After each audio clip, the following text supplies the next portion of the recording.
मैं अपनी बात एक छोटी सी घटना से प्रारंभ कर रही हूँ। लुकमान हकीम अपने जीवन की अंतिम सांसें गिन रहे थे।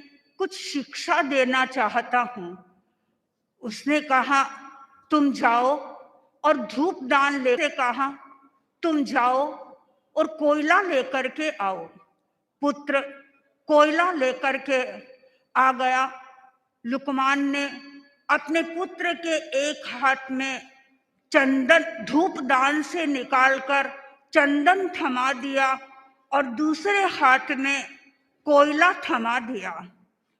जब उसको कहा गया कि चंदन को हटा दो, चंदन को हटाया गया। चंदन के हटाने के बाद भी हाथ में खुशबू आ रही थी और कहा कोयले को हटा दो। कोयले को हटाया तो कालिमा दिखाई दे रही थी। लुकमान ने कहा, सज्जन व्यक्तियों के साथ में यदि तुम रहते हो तो उस समय भी तुम्हें महक की, तुम्हें सुगंध की अनुभूति होती है, और जब वे छोड़कर तुम्हें चले भी जाते हैं तो तुम्हें उनके गुणों के महक की हर समय अनुभूति होती रहती है। तुम्हें हमेशा सज्जन व्यक्तियों का साथ करना है, दुर्जन व्यक्तियों की संगति नहीं करनी है। हम किसके साथ रह रहे हैं इससे हमारी पहचान होती है। हमारी कंपनी किसके साथ में है उससे हमारे व्यक्तित्व का अंदाजा लगता है। यदि सज्जन व्यक्तियों का शुभागमन होता है, सज्जन व्यक्ति या साधु व्यक्ति का पादार्पण होता है, तो वह अपने आप में महनीय होता है। आज जीनेट परिवार अपने आप में प्रसन्नता की अनुभूति कर रहा है कि यहाँ पर एक साधु नहीं, एक संत नहीं, महासंत का आगमन हुआ है। यहाँ श्रमण का नहीं, महाश्रमण का आगमन हुआ है।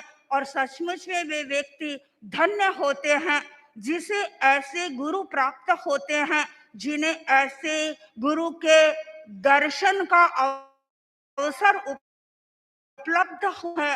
वे धन्य हो जाती है। जिन्हें गुरु का दर्शन प्राप्त होता है वे कान तृप्त हो जाते हैं। जिन्हें गुरु की वाणी को सुनने का अवसर मिलता है और वे हाथ धन्य धन्यता का अनुभव करते हैं, जो गुरु की उपासना में जुड़े हुए रहते हैं। आज यहाँ पर परम पूज्य आचार्य वर का शुभागमन हुआ है और आचार्यवर जहाँ कहीं भी पधारते हैं लोगों को मार्गदर्शन करते हैं अपने प्रवचन के द्वारा, और प्रवचन में लोगों को वो दिशा दर्शन देते हैं जिससे कि वे उस मंजिल को प्राप्त करें जिस मंजिल पर पहुंचने के बाद में कहीं कोई दुख नहीं रहता है, अनाबाद सुख की उन्हें उपलब्धि हो जाती है। तो हम चाहते हैं मोक्ष को प्राप्त करना, तो मोक्ष को प्राप्त करने का एक माध्यम है साधु जनों की संगति करना, और आज आप सबको वह उपलब्ध हो रहा है।